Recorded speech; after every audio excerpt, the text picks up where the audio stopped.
vais vous présenter une étude de cas, c'est peut-être la dernière que vous allez voir sous Symfony 1.4 qu'on a développée pour le compte de VenteUnique.com, à savoir la mise en place d'une solution e-commerce et d'un ERP intégré dans une seule et même application. VenteUnique.com est le numéro 1 de la vente en ligne de mobilier, de décoration et équipement de la maison. C'est une présence en France, en Allemagne et en Espagne, donc un site e-commerce multi-pays. C'est aujourd'hui plus de 350 000 clients livrés depuis plus de 7 ans d'existence et un taux de satisfaction de 95%. Donc 95% de clients satisfaits. J'ai rajouté une dernière ligne parce que Fabien s'est permis de le faire avec une petite pub télé. On est le premier pure player en fait dans l'ameublement à avoir communiqué sur le support télévisuel récemment, donc depuis le mois d'octobre 2012. Donc je me permets une petite pub télé. Nouvelle maison. Tu peux lui dire un grand merci à lui, mon amour. Sans lui, tu rentrais pas dans le budget. Tu serais pas là. Et voilà. Ouais, ça. VenteUnique.com.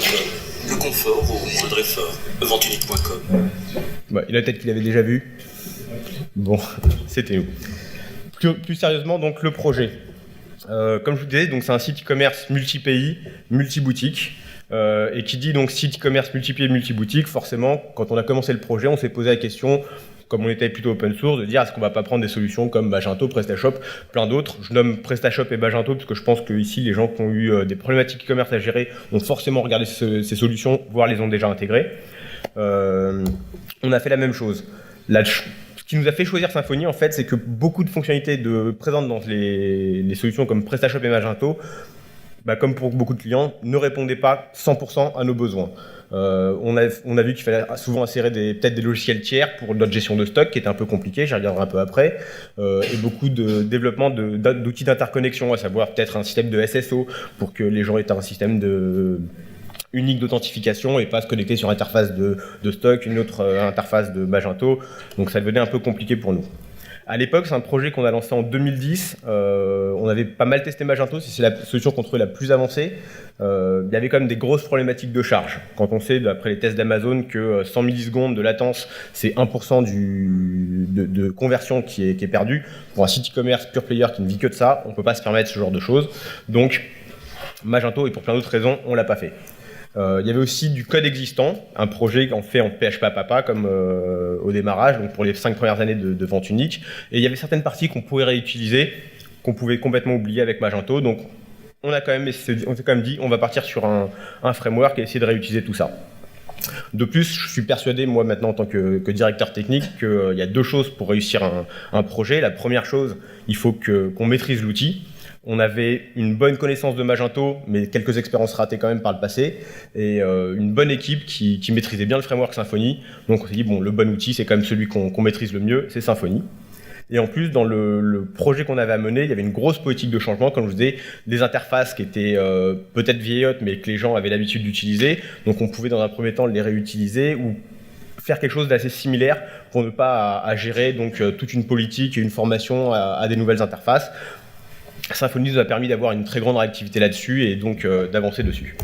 On a donc mis en place tout un système de CMS, comme le fait Magento, comme le fait PrestaShop, donc pour gérer notre site, et avec, donc, comme pour un site e-commerce, de la gestion de produits, des prix de vente, avec des soldes, des promos, enfin toutes ces choses-là qu'on peut trouver, de la gestion de catalogue et de gamme avancée. Je vous ferai une petite présentation après, un peu plus en avant, qui est un peu différente des concepts qu'on peut trouver dans Magento par exemple. De la gestion d'images dynamiques, on a géré notre front en fait avec un framework CSS qui est le 960, donc beaucoup connaissent. Et en fait, toutes les images dans notre site sont redimensionnées automatiquement à la taille de la grille en fonction de l'endroit où on le met. On fait aussi de l'incrustation d'images quand il n'y a plus de stock, quand il y a des promos dessus. Donc ces images sont générées par Symfony au besoin, mise en cache et ensuite délivrée par des serveurs Nginx pour de la rapidité. Mais donc toutes ces images-là sont gérées dynamiquement. On a également de la gestion de bandeaux promotionnels, de thèmes, donc ça c'est les choses qu'on peut trouver rapidement, et là je vais aller vite, donc de la gestion de compte client, de la gestion de coupons, de listes d'envie, de cartes cadeaux, donc toutes les fonctionnalités qu'on peut trouver sur un site de vente en ligne.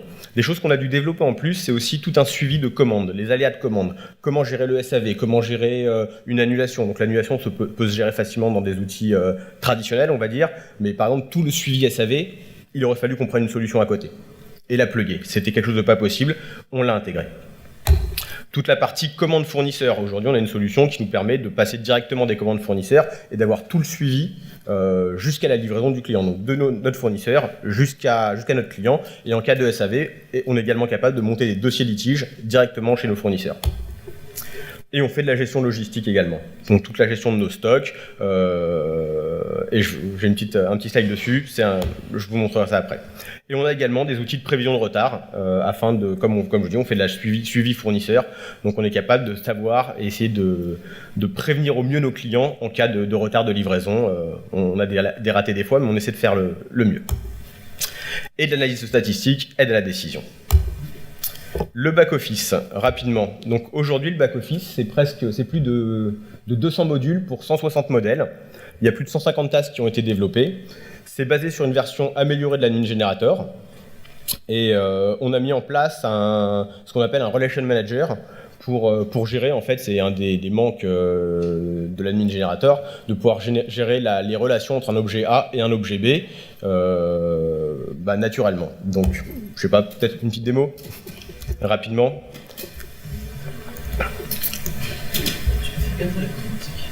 Pardon, ça saute, désolé. Donc le back-office, non, c'est... Ah mince, je suis désolé. Je sais pas si quelqu'un a un autre adaptateur peut-être ou Voilà, non. Donc, bon, je vais... Problème technique. Voilà, rapidement, donc notre back-office, donc, avec beaucoup de modules qu'on peut avoir, c'est super désagréable. Donc, beaucoup de modules. Et rapidement, je vais vous montrer, donc, on voit rien du tout, en fait. La gestion des fournisseurs, comment ça marche chez nous. Donc, c'est un module assez simple. S'il veut y aller. Donc c'est un back-office développé avec l'admin generator. Et ici on a des objets, donc des suppliers, qui sont des fournisseurs qui sont attachés à des marques et qui fabriquent dans des usines. Donc admin generator assez simple. Si jamais je vais donc sur un supplier, la première chose qu'on a, c'est un formulaire avec l'édition du supplier. Donc il a un nom, il y a un délai minimum, un délai maximum. Et ce qu'on a développé justement, donc c'est ce système de Relation Manager qui nous permet en une task de générer tous les onglets pour toutes les liaisons qu'il peut avoir. Donc si je vais sur les usines, donc on a une task qui lui dit voilà, je veux gérer depuis l'admin générateur fournisseur, je veux gérer les usines. Il nous crée l'onglet usine et on a donc la liste des usines dans lesquelles le fournisseur peut travailler. Dans ce cas fonctionnel, on peut les modifier ou alors créer une nouvelle usine pour ce fournisseur. Plusieurs cas sont possibles. C'est ou créer, dans ce cas fonctionnel, une usine doit se créer depuis un fournisseur. Donc, quand on clique dessus, on y va, elle sera automatiquement attachée au fournisseur une fois que c'est sauvegardé. Et il y a d'autres cas aussi, comme les marques, par exemple, où, donc là, il y a plusieurs marques. On pourrait supprimer la relation, cas fonctionnel. Dans l'autre cas, on ne veut pas pouvoir supprimer la relation. Dans ce cas-là, on veut le faire. Et on peut lier uniquement un supplier à une marque, donc pas créer une marque pour ce fournisseur, mais lié à une marque existante. Et là, ça se fait donc avec un formulaire en autocomplete qui nous permet donc d'aller parser la base et d'ajouter une marque s'il y a besoin.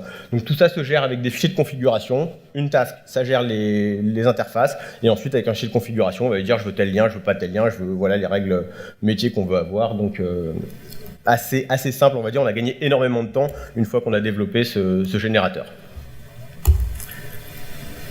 Je suis désolé pour les petits zébras.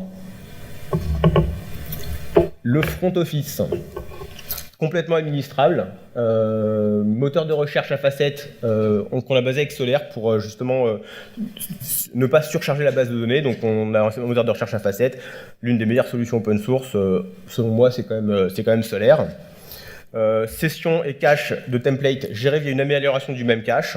On s'est aperçu dans nos développements en fait qu'il y avait un bug dans la gestion même cache pour les sessions. Quand on voulait vider les caches de template, ça nous vidait également nos sessions. Donc des paniers en cours. Pardon, je la mets en 2024.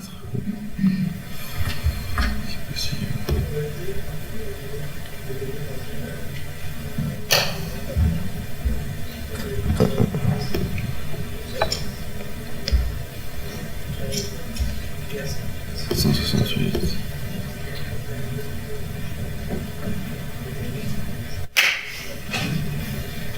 Est-ce que c'est mieux?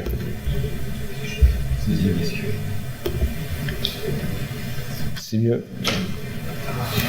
Désolé. Donc, je disais donc... Ah. C'est mieux.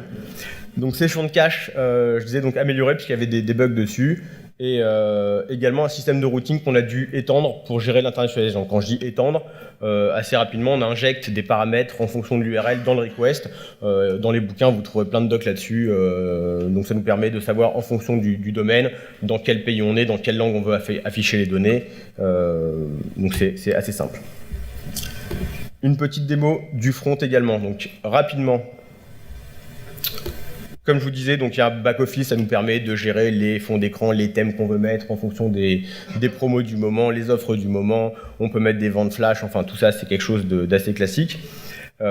Et au niveau donc des catalogues, donc tout ça c'est généré avec Solaire pour gérer le menu de gauche, pardon. Et au niveau du back-office, contrairement à des autres applications comme Magento, où quand vous êtes dans une catégorie, vous allez sélectionner les produits que vous voulez mettre dedans. Quand vous êtes dans un produit, vous pouvez dire je veux le mettre dans cette catégorie-là. On a fait ça de manière dynamique via Solaire. Donc si je vais dans la gestion des catalogues, ou même j'ai un lien direct, comme je suis en test normalement, je dois avoir voilà, un lien direct vers sa fiche catalogue. Donc ici, on a, donc, ouais, en 2024 c'est un peu petit, donc on a donc toujours ce système d'onglets qui nous permet de gérer les menus, enfin toutes les options normales qu'on va dire dans un catalogue, à savoir le nom, les meta-titles, les textes qu'on veut mettre en haut, la petite image qu'on veut mettre à côté, enfin c'est les besoins de métier. Les options de visibilité, comme est-ce que c'est un catalogue privé, est-ce que la date de début, la date de fin, enfin des choses assez classiques. Et pour la sélection de produits, en fait, tout ça se fait par un système, on va dire intelligent entre guillemets, via Solaire. On n'a plus besoin de lui dire voilà les produits que je veux mettre ajouter en cliquant sur ces produits ou en les sélectionnant, mais via un moteur de recherche. Donc dans ce cas-là, voilà, je lui ai dit qu'on était dans la gamme canapé. Donc moi, je vais supprimer canapé et je vais devoir scroller pour le faire. Voilà, si je lui dis que cette gamme-là, maintenant, c'est les barbecues, par exemple, Solaire va nous retourner automatiquement les résultats en les prévisualisant. Donc là, il y en a que 2 en ce moment sur ma base de test. Donc, naturellement, on peut dire, voilà, je veux tel type de produit, je veux les canapés avec en matière cuir, avec la couleur noire. On peut vraiment avoir toutes les options possibles qu'on a de champs, autant de champs indexés dans Solaire qu'on a d'options pour pouvoir créer les gammes le plus poussé possible. Et on a toujours une option en fait pour pouvoir créer des sélections de produits où là ça se fait manuellement. Si vraiment les options de Solaire ne nous permettent pas de le faire, on peut toujours créer une sélection de produits et dire voilà, je veux prendre telle sélection de produits pour créer ma gamme. Voire même après refiltrer encore dessus ma sélection, je veux que les produits rouges, on est complètement flexible là-dessus. Le modèle produit pour gérer notre problématique. Donc pour un site e-commerce comme le nôtre, on a besoin de 5 types de produits, on va dire. Les produits de type service, c'est tous les produits comme les frais de livraison, c'est des choses un peu immatérielles, ça a un prix, ça a un prix qui varie. Donc c'est un produit que nous on appelle les produits type service. On a également des produits simples, c'est une notion qui est commune aussi à Magento par exemple, je parle beaucoup de Magento. Donc produits simples, les produits groupés ou bundle, donc c'est, je vais vous expliquer ça après, les composants et les paramétrables. Un produit simple, par exemple, c'est un produit physique qui possède vraiment une référence propre. Ça a des attributs, une couleur, une matière, ça a un prix propre, ça a sa propre galerie photo, ça possède des colis, parce que des fois, c'est plusieurs paquets qu'il faut vous livrer. Et c'est un produit que vous pouvez naturellement ajouter au panier. C'est un exemple que vous trouvez sur le site, la table basse Peeble chocolat. Clin d'œil pour l'équipe. Le produit groupé, par exemple, c'est juste une concaténation de produits simples ou composants.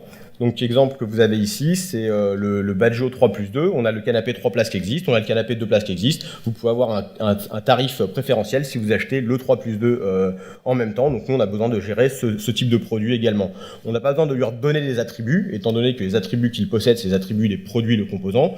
Donc c'est le principe donc, de ces produits groupés. Pardon.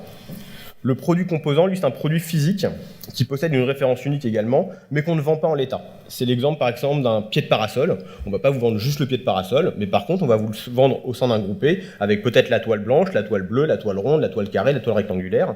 Et donc, il sera uniquement vendu au sein d'un groupé. Dans des applications tierces, souvent on va dire ce produit-là il existe, il est simple, mais il n'est pas présent dans le catalogue. On avait des problématiques, nous, de pas les afficher également dans des moteurs de recherche, des choses comme ça, dans des shopbots par exemple, dans des flux XML qu'on pouvait extraire pour nos partenaires.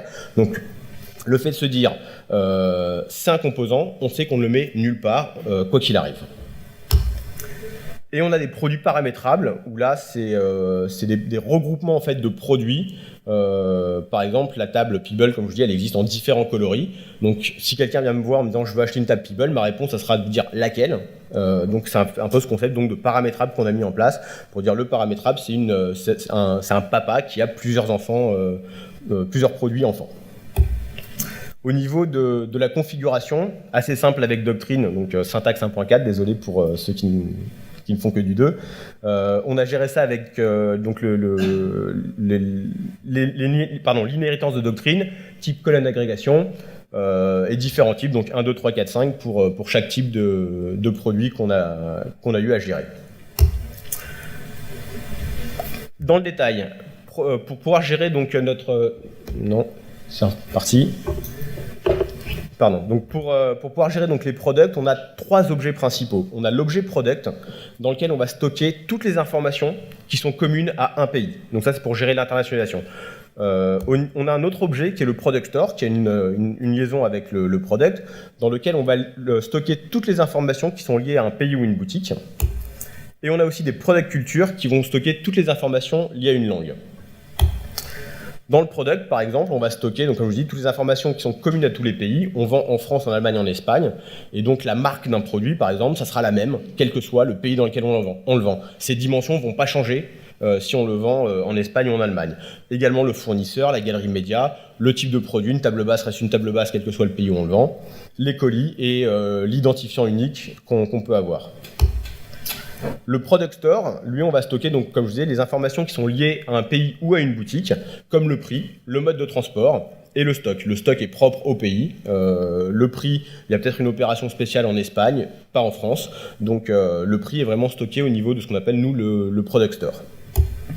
Et dans le product culture, on va stocker toutes les informations liées à une langue. Donc, comme le nom du produit, la table Peeble rouge s'appelle table Peeble rouge en France. Je ne dirai pas le nom en allemand, je risquerai de l'écorcher. Mais voilà, il y a des infos comme ça qui sont liées à la langue, donc stockées dans cet objet qui sont product culture. Et donc, on a des liaisons entre tous ces types d'objets. La logistique pour gérer tous ces produits et vous les livrer, et la problématique de stock que ça peut engendrer. Donc je vais essayer d'aller vite dessus parce que je pense qu'on a dépassé un peu. Vente Unique aujourd'hui, c'est un entrepôt principal de 22 000 m² à Cricbeuf-sur-Seine. 22 000 m² pour les fans de football. Vous prenez 3 terrains de football, vous les mettez un à côté de l'autre, vous mettez 8 étages de canapé. C'est un peu ce qu'on a aujourd'hui. C'est plus de 5000 références qui y sont stockées et c'est 200 conteneurs déchargés tous les mois. Donc 200 camions tous les mois qui viennent pour être livrés à nos clients. Et on gère principalement 2 types de stocks. C'est une notion qui est absolument inconnue de logiciels tierces, à savoir ce qu'on appelle le stock entrepôt. Donc ça, c'est assez connu. Vous avez de la marchandise dans l'entrepôt, on peut vous la livrer. Et ce qu'on appelle du hors stock ou du stock conteneur, c'est-à-dire qu'il y a ces conteneurs qui arrivent régulièrement chez nous. On a des dates d'arrivée et donc on peut vous livrer ces produits-là. Vous pouvez les acheter alors qu'on ne les a pas encore physiquement à l'entrepôt. Mais on sait que ça arrivera dans 5 jours, donc vous serez livré dans 10. Donc on doit gérer toute cette problématique de stock, à savoir un stock entrepôt et 200 stocks, même plus, c'est 200 stocks sur le mois, avec des dates d'éligibilité. Rapidement, qu'est-ce que ça donne? Si jamais vous voulez acheter une table basse Peeble noire, que j'en ai 2 disponibles à l'entrepôt, que j'en ai 5 qui arrivent dans 8 jours, 10 dans 12 jours, c'est pas un problème. Cas simple, j'ai la quantité suffisante en stock, je vous la livre dès cet après-midi. Par contre, si vous en voulez 3, là, il faut commencer à bouger un peu les stocks, aller récupérer donc, le stock qui n'est pas suffisant, aller récupérer ce qu'on appelle le hors-stock qui va arriver dans 5 et 10 jours, et essayer de faire un petit algorithme pour essayer de trouver la meilleure combinaison possible pour vous. Donc nous, dans ce cas-là, on va vous livrer dans le stock qui arrivera, on va prendre votre commande dans les 5 produits qui arrivent dans 8 jours.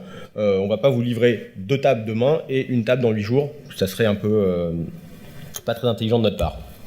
Et ça devient un peu plus compliqué dès qu'on commence à mettre du groupé. Parce que dans ce cas-là, si jamais je veux une table et 4 chaises, pareil, la quantité est disponible dans l'entrepôt, c'est assez facile, je la prends. Par contre, quand il n'y en a pas, il faut que je récupère mon produit, toutes les informations du produit, le prix, le stock qui va arriver, essayer de mélanger tout ça et trouver la bonne combinaison pour vous dire que on va vous prendre pour ce cas-là. Donc si vous voulez 2 tables basses et 8 chaises, que je n'ai qu'une table basse dans l'entrepôt, on va vous prendre la table basse une table basse dans l'entrepôt, une qui va arriver dans le compteur d'après. Par contre, les 8 chaises, je vais pouvoir les prendre dans le stock qui est à l'entrepôt. Donc toute cette complexité-là fait que ça fait énormément de requêtes, énormément de calculs, et j'en arrive à notre principale problématique, les performances. Sous Magento, c'était pas la peine. On avait un objectif sur le front, moins de 40 requêtes par page, sans le cache. Autre objectif, on voulait une maîtrise de l'utilisation mémoire. On voulait qu'elle soit stable. On ne voulait pas des pics mémoire. Si quelqu'un va voir une page avec principalement des paramétrables ou des groupés qui font beaucoup plus de requêtes que des produits simples, on ne voulait pas avoir des pics mémoire sur les pages et ne pas maîtriser notre front. Et donc maîtriser, je disais le nombre de requêtes. Maîtriser le nombre de requêtes également, pas avoir un nombre de requêtes qui varie en fonction de la page. On a fait des tests de charge. Serveur dédié, 8 cœurs, 8 Go de RAM, on a simulé 500 utilisateurs simultanés sur une page qui affichait toutes sortes de produits avec du stock, pas de stock, donc toutes ces problématiques où il y a beaucoup de requêtes à faire pour aller chercher un peu partout. Et on estimait que le résultat était OK si on avait moins de 2 cycles processeurs et moins de 40 requêtes par page de 50 produits. Il nous a fallu pour ça 4 itérations avant d'arriver à un résultat satisfaisant. On a laissé Doctrine faire son travail la première fois. Comme on en a fait 4, on peut dire que ça n'a pas fait le boulot. Deuxième itération, on a laissé Doctrine faire son travail, mais on est rentré dans chaque objet en se disant tiens, il y a telle info qu'on n'a peut-être pas besoin dans Doctrine, donc on va faire des unset, on va essayer de les alléger un petit peu pour voir si ça va mieux. Alors, outre les bugs, les erreurs que ça pouvait provoquer, et c'était pas la peine. On a essayé de laisser Doctrine faire son travail, mais de faire des fetch array au lieu de faire des execute, de transformer tout en tableau et de perdre un peu les relations objets et toute la puissance de l'objet. On était pas mal. Et au final, on a tout arrêté. On a dit on va faire notre propre système de collection. Ce que ça donne rapidement, donc j'ai compilé un peu tous les graphes. Doctrine, c'est le premier point rouge que vous pouvez voir. On a tout éclaté. La version Doctrine en allégeant les objets, on avait pas mal d'erreurs, mais pareil, Doctrine, beaucoup de requêtes, pas de requêtes, beaucoup de requêtes, pas de requêtes, on maîtrisait pas trop la charge en fonction des j'ai un groupé, j'ai un paramétrable, on n'avait aucune maîtrise. Une fois qu'on est passé en mode array et en allégeant donc les objets, c'était stable, mais on pensait pouvoir aller un peu plus loin, donc on peut voir que c'est... Non, Voilà, on peut voir donc c'est le premier bloc un peu rectangulaire. On était pas mal, on respectait les objectifs, mais on pensait pouvoir faire mieux. Et notre propre collection, on est mieux. Oui, pardon. Sur le graphique, c'est la légende. Pardon, alors la légende c'était les... En ordonnée et accès... Pardon, alors c'est juste, il n'y a pas d'ordonnée, c'est juste que j'ai compilé j'ai fusionné 3 graphiques en fait. C'est quoi le graphique? La charge CPU. D'accord. Pardon, excuse-moi. Notre collection, ce qu'on a fait, 4 méthodes pour la commencer. On a un construct dans lequel on va lui passer un paramètre de store ID, un paramètre de culture, donc dans quel pays on est, dans quelle langue on veut l'afficher, et un type. On a aujourd'hui 8 ou 9 types, je crois, donc c'est dans quel mode on veut avoir notre collection. Est-ce qu'on veut des infos back-office? Est-ce qu'on veut des infos panier? Est-ce qu'on veut des infos fiches produits? Par exemple, dans le panier, on n'a pas besoin des informations colis. Donc, on a ce mode-là pour lui dire voilà, quelles sont les infos dont on va avoir besoin. Une deuxième méthode qui est la fonction add, dans laquelle on peut lui passer un objet product.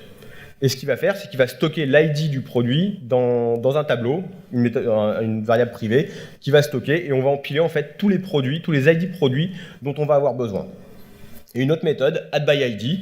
Solaire, par exemple, ne nous retourne pas d'objet product, il nous retourne des listes d'ID. Donc, on lui implémente cette liste d'ID, et on a une liste d'ID dont on a besoin. Et ensuite, on a une dernière méthode qui est le getInfo, qui va nous créer tous nos objets légers avec toutes les calculs et tous les résultats dont on va avoir besoin pour le type qu'on a demandé en paramètres.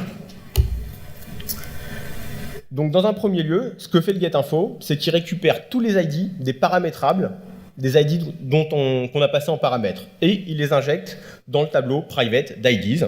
Pour avoir, donc on sait que maintenant sur un produit simple, on sait que si on voulait la table Peeble chocolat, on connaît l'ID de son parent.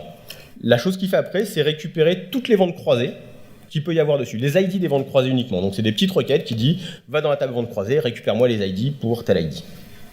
Ensuite, on va récupérer tous les enfants, parce que potentiellement, dans les ventes croisées, on avait des groupés, on avait des paramétrables, donc il récupère tous les enfants pour avoir également des produits simples.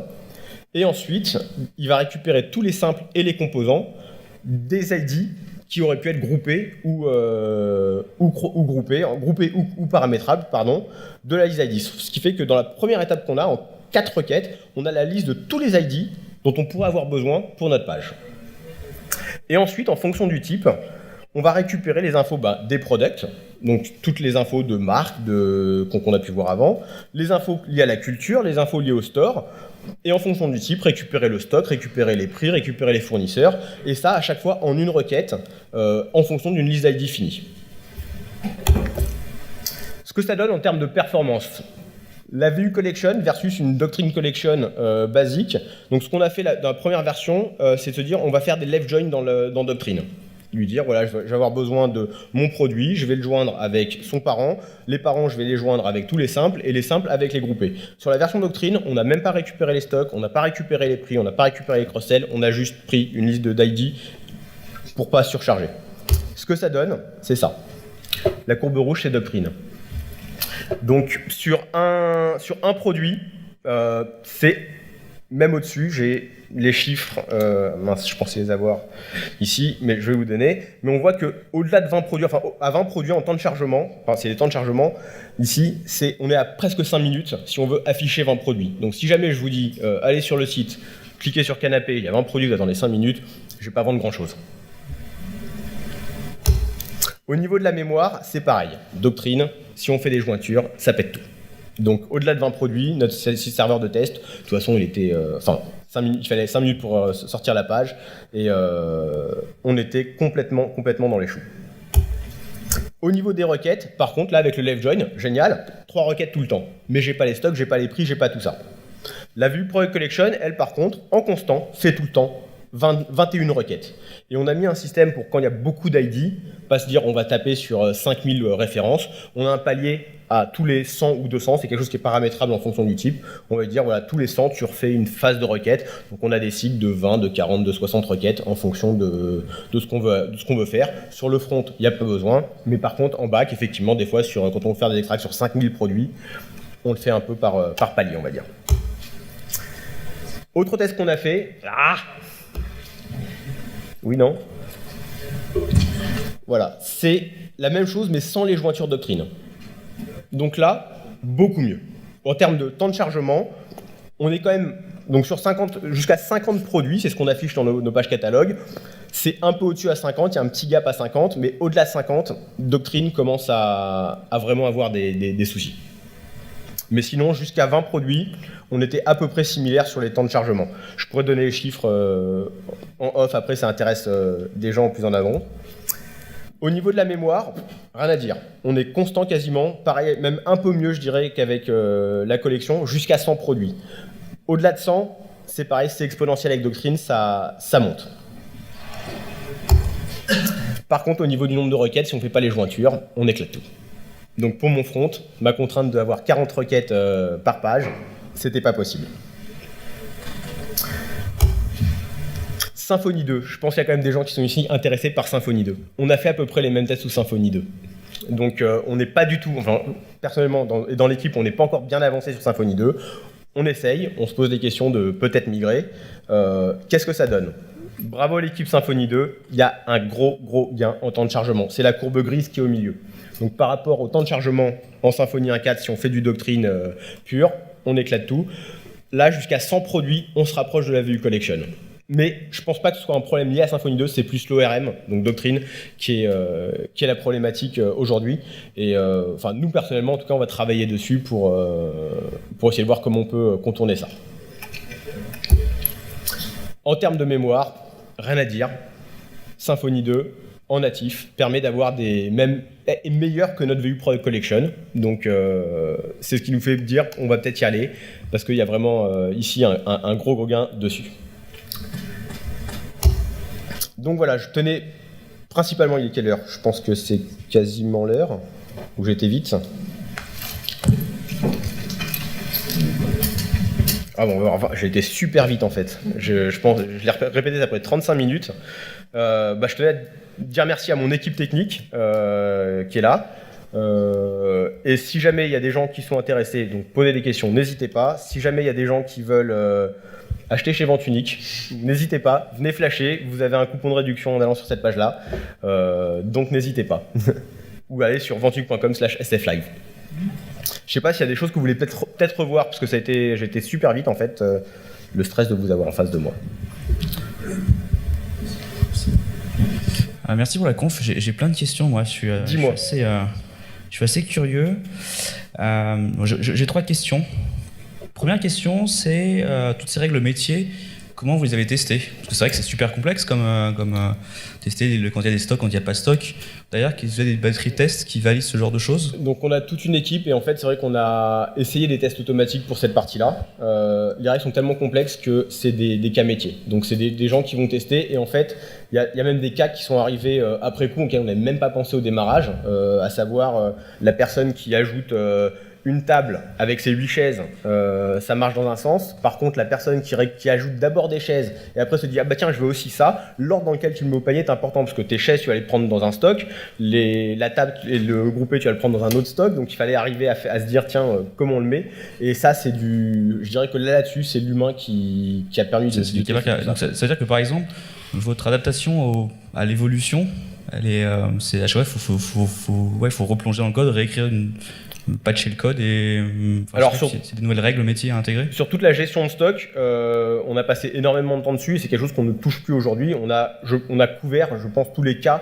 On a des ventes toutes les minutes, donc c'est des cas qu'on n'a plus. Effectivement, si jamais on avait des nouveaux cas de test, enfin des nouvelles règles métiers sur le stock, il faudrait qu'on repasse dessus. Mais c'est quelque chose qui maintenant est packagé, isolé dans le code et on touche plus quoi. C'était testé, retesté, surtesté à l'ancienne, mais c'est des choses qu'on touche plus aujourd'hui. D'accord. Deuxième question, j'ai vu là, je suis allé sur le site, un petit coup dans les requêtes réponses. Je vois qu'il y a du varnish. Ouais, tout à fait. Donc ça, c'est dommage de ne pas en avoir parlé.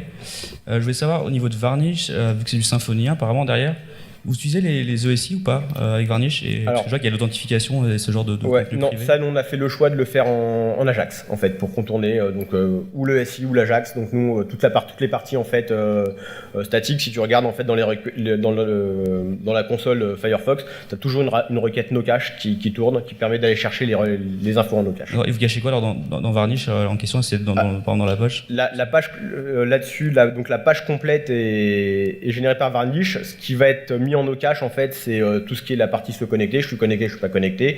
Ton panier aussi est récupéré dans le no cache. Donc on le fait uniquement en fait on appelle le no cache. Elle est super rapide. T'es connecté, on fait rien. T'es connecté. Si t'es connecté, on va vérifier si t'as un panier, ton nom et tout ça. Donc le no cache est très light. Et sinon, la page complète est mise en Varnish. Donc, le fait d'avoir aussi benchmarké Symfony 2, est-ce que c'est aussi un des enjeux d'utiliser derrière Varnish avec les ESI? Tout à fait, c'est l'un des points qu'on avait vu dans Symfony 2, justement sur toute l'intégration ESI, ça serait une des choses qu'on mettrait en place, c'est l'un des arguments qui nous ferait aller sur Symfony 2 peut-être. D'accord. Et dernière question, je trouve de façon des questions, c'est du MySQL derrière ou Postgres ou je sais pas? MySQL. Vous avez des benchmarkés aussi peut-être l'éventualité du NoSQL, je sais pas expert dans ce domaine-là, mais...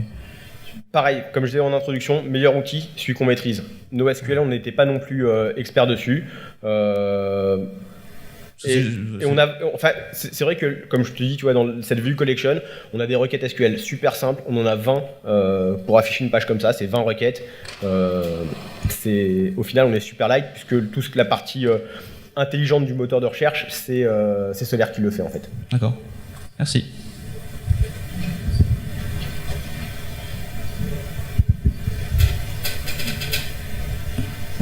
Oui.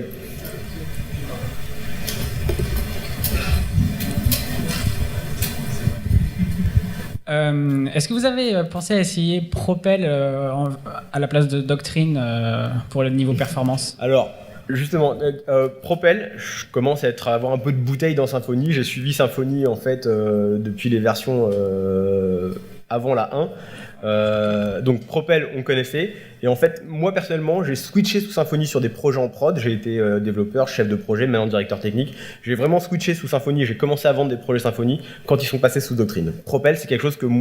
Alors, c'est humainement, j'ai jamais adhéré. Et finalement, je suis jamais retourné. Ok. Désolé. Donc, on l'a pas testé.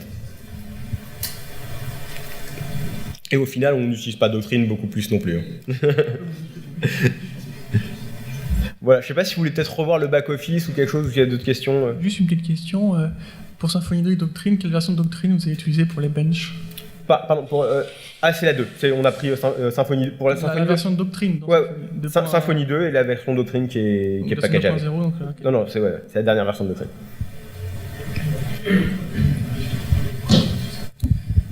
Comment est envisagée la migration vers Symfony 2? Ça va être petit à petit, ça va être une migration totale, etc. Quel est votre approche pour gérer votre legacy? Alors, on est ici aussi un peu on est là un peu aussi pour ça. Aujourd'hui, c'est un peu rencontrer aussi la core team pour voir.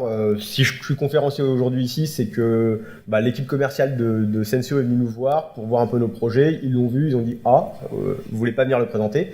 Et effectivement, on est en train de voir avec eux, on est encore étape préliminaire, voir comment on va le migrer. Donc ils ont tout un programme apparemment de migration et d'accompagnement qui a l'air plutôt bien fait. Donc on y réfléchit. Maintenant, moi en tant que directeur technique, je vais pas me baser que sur les gains de performance, sachant que les benches qu'on a fait, ils montrent quand même pas mal d'informations encore pour répondre vraiment à nos besoins. Donc il faudrait qu'on rentre un peu plus dessus. On a aujourd'hui un projet de mise en place de site en marque blanche. Cette solution-là, aujourd'hui, on est capable de la déployer pour d'autres sites que Vente Unique, on va dire, sur la même plateforme d'hébergement, avec du code bien décorrélé. On a vraiment fait des choses assez propres. Vente Unique est une filiale du groupe CAFOM qui possède tous les magasins But et Conforama dans les dom-toms. Donc on va créer toutes les plateformes e-commerce de ces magasins-là aussi. Sur la même plateforme, sur la même architecture, sur le même code. Donc effectivement, quand on a commencé à faire ce projet-là, on s'est dit Symfony 2, ça le fait. Le système de bundle de Symfony 2, ça le fait. Alors que là, on est un peu obligé là, on casse vraiment le framework 1.4 pour le faire. Donc on y réfléchit grandement en tout cas.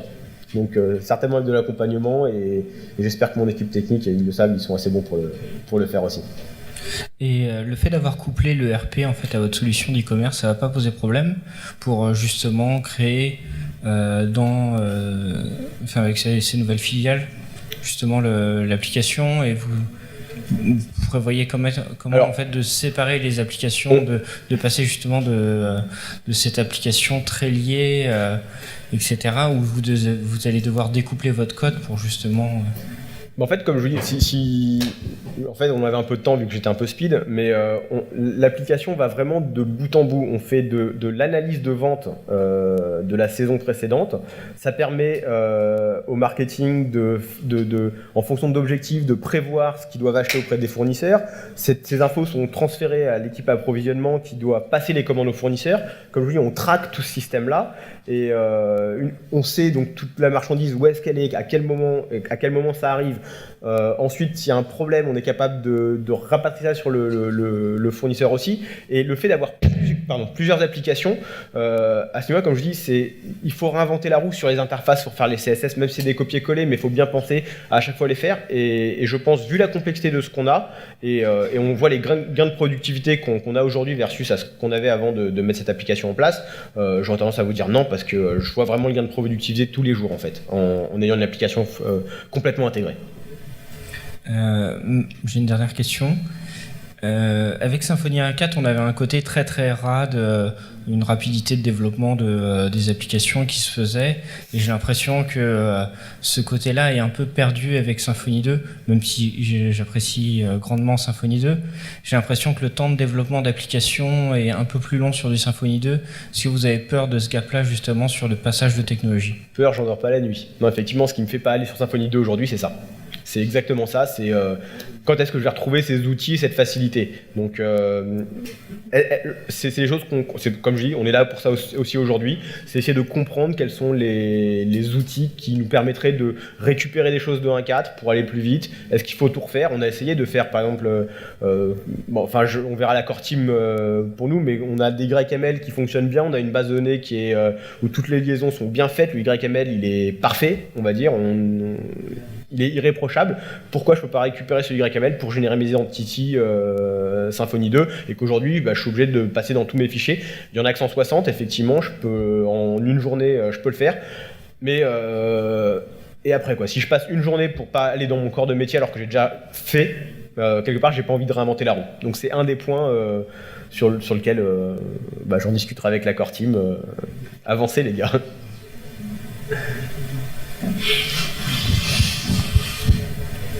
Encore une question. Comment vous déployez pour des processus de déploiement?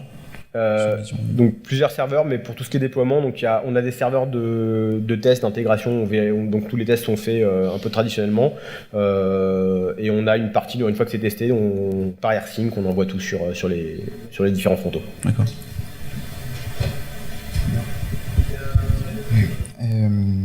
Est-ce que vous avez un décalage sur le stock? Est-ce que le stock c'est fiable et est à jour sur le site? Est-ce que vous avez des échanges de flux avec le logisticien? Alors il y a des échanges. Combien vous calculez le stock? Disons que pour toute la partie logistique, il y a forcément des problématiques dans le back-office qu'on n'a pas, notamment la casse, le vol, c'est des choses qui se passent à l'entrepôt. Donc effectivement, on a tous les flux logistiques qui nous remontent régulièrement, enfin tous les jours, et on a des systèmes d'alerte, d'alignement de stock pour vérifier. Sur le site, il est dans le back-office. Recalculé. Ça fait partie des 160 modules qu'on peut voir quand ça grésille pas trop. Voilà.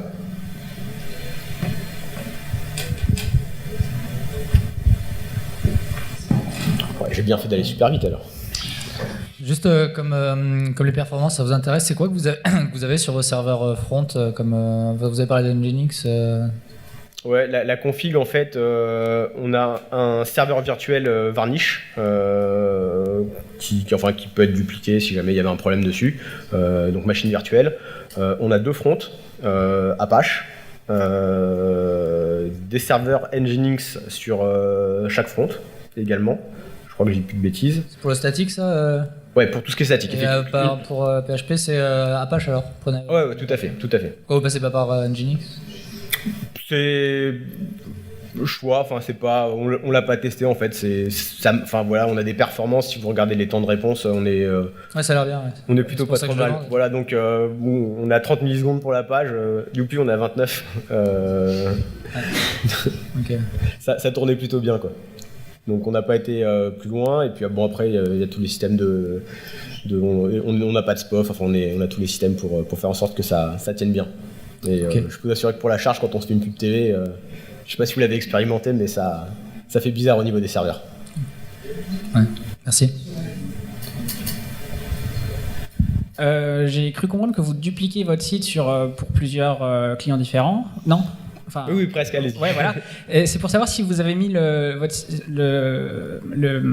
code en mode plugin dans Symfony 1.4, ou alors c'est pas en mode plugin, c'est juste... Justement, dans cette partie justement où on ne le duplique pas justement, mais on va ouvrir ça en marque blanche, on ouvre ça en marque blanche pour les entités du groupe, et justement le gros travail c'est de le passer en mode plugin. Donc aujourd'hui c'est pas en plugin. Non, aujourd'hui c'est une application, c'est une application qu'on faisait pour vente unique, et aujourd'hui effectivement il y a des demandes de la part du groupe qui ont vu notre site, qui essaient de le faire, qui essayent un Magento, qui regardent, qui voient comment ça marche, ils viennent nous voir. Donc justement on est en train de tout... donc tout ça, voilà, c'est comme disait monsieur, c'est qu'on a une telle maîtrise et une telle rapidité de développement avec 1.4 que transformer l'application en plugin en une demi-journée on l'avait fait quoi. Donc versus tout transformer en bundle sous la 2, on a un peu peur. Voilà.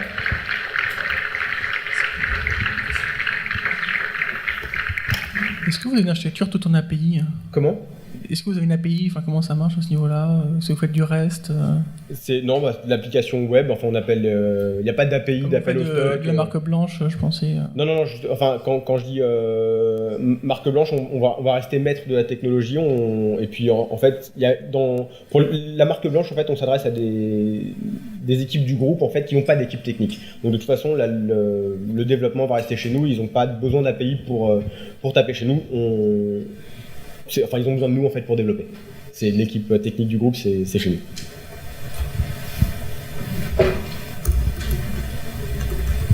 Il y a le coupon s'il y a des gens qui veulent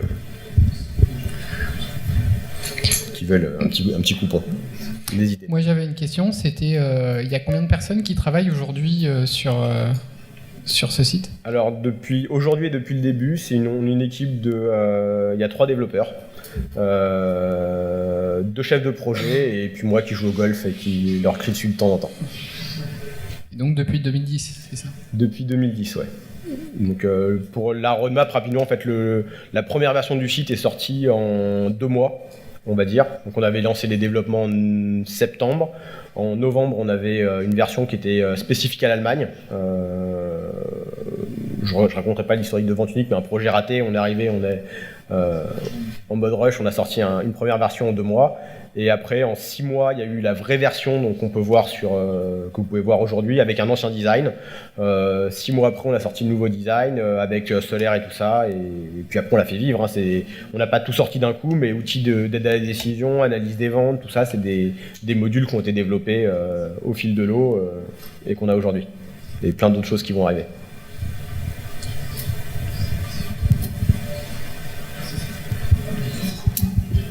Mais voilà, une petite équipe assez compétente.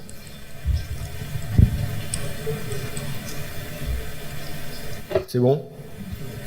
Bon, merci beaucoup en tout cas à tous.